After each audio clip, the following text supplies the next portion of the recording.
ऐतिहासिक धरती पर डॉक्टर भीमराव बाबा साहेब आंबेडकर ने अस्पृश्यता અને જાતિવાદનો અત્યંત કડવો અનુભવ થયો। એ કડવા અનુભવના અંતે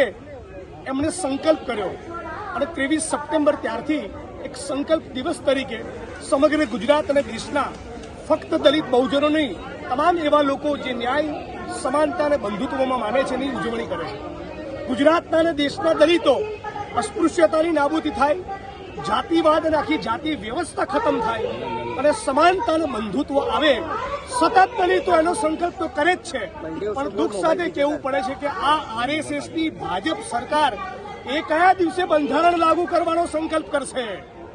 આ ગુજરાતની ભાજપ સરકાર ક્યારે સંકલ્પ કરશે કે થાનગઢના અને ઉનાકાંડના પીડિતોને ન્યાય મળે, કોઈ ભાનુભાઈ વણકરે આત્મવિલોપન કરવું ન પડે, કોઈ સફાઈ કામદારે ગટરમાં ઉતરીને મરવું ન પડે, આ કહેવાતા વાઇબ્રન્ટ સ્વર્ણિમ ગુજરાતના એક પણ ગામમાં અસ્પૃશ્યતા અને જાતિવાદ બચે નહીં,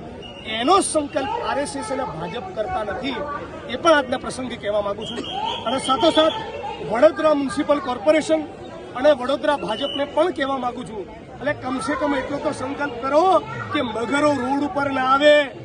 કમસે કમ એટલો તો સંકલ્પ કરો કે વડોદરામાં કાયદો અને વ્યવસ્થા જળવાય, ચારે બાજુ ભૂવા, ખાડા, ખાડે ગયેલું તંત્ર,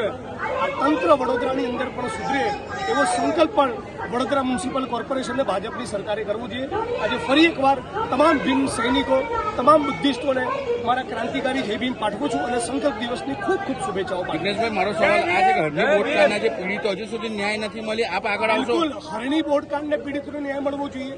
સુરત તક્ષશિલાના પીડિતોને ન્યાય મળવો જોઈએ, રાજકોટ અગ્નિકાંડના પીડિતોને ન્યાય મળવો જોઈએ, ડીસાની ફેક્ટરીમાં બ્લાસ્ટ થયો એ બનાસકાંઠાના ડીસાના પીડિતોને ન્યાય મળવો જોઈએ અને તાજેતરમાં વડોદરામાં જે બ્રિજ કોલેપ્સ થયો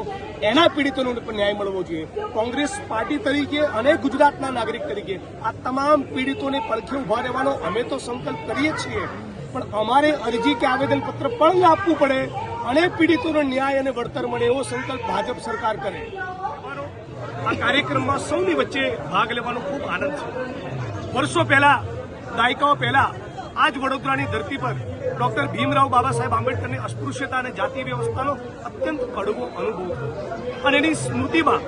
ગુજરાતમાંથી, દેશમાંથી આભડછેટની અસ્પૃશ્યતાની નાબૂદ થાય, જાતિવાદ અને જાતિ વ્યવસ્થા સંપૂર્ણપણે ખતમ થાય, સમાનતા સ્થપાય, બંધુત્વ આવે એવી ભાવનાથી ડોક્ટર બાબા સાહેબ આંબેડકરે બંધારણ લખ્યું અને સંઘર્ષો કર્યા। ગુજરાતના અને દેશના દલિતો તો સતત સંકલ્પ કરે જ છે,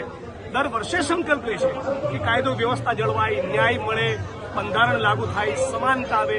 ગોળ પેટાજ્ઞાતિને પરગણા દૂર થાય, પરંતુ ભાજપ સરકાર અને આરએસએસ ક્યારે સંકલ્પ લેશે કે ગુજરાતના દલિતોનો ન્યાય આપીશું, થાનગઢના પીડિતોનો ન્યાય આપીશું, ભાનુભાઈ વણકરે આત્મવિલોપન ન કરવું પડે, સફાઈ કામદારે ગટરમાં ઉતરીને મરવું ન પડે, કોઈ જિગ્નેશ મેવાણી પર આસામની જેલમાં એફઆઈઆર ના કરવી પડે, સમાનતા સ્થપાય, આભડછીટની નાબૂદી થાય, આવો સંકલ્પ ગુજરાતની ભાજપ સરકાર કદી લેતી નથી। આમ 365 દિવસ એ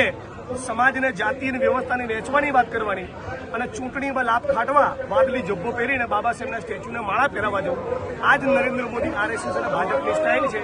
જેને ગુજરાત અને દેશની જનતા ઓળખી ચૂકી છે। હું ઈચ્છું છું કે રાજ્યની સરકાર, ભૂપેન્દ્ર પટેલની સરકાર સંકલ્પ લે કે આપણા ગુજરાતમાં કોઈ હરણીકાંડ ન થાય, બ્રિજ કોલેપ્સ થયો એવી ઘટના ન બને, રાજકોટ અગ્નિકાંડ ન થાય, વડોદરા શહેરમાં, ગુજરાતમાં કોઈ પણ સફાઈ કર્મી 250, 300, 400 રૂપિયા માટે ગટરમાં ઉતરીને મરવું ન પડે અને ગુજરાતમાં પણ સમાનતાને બધું સ્થપાય, એવો સંકલ્પ ગુજરાતની ભાજપ સરકાર લે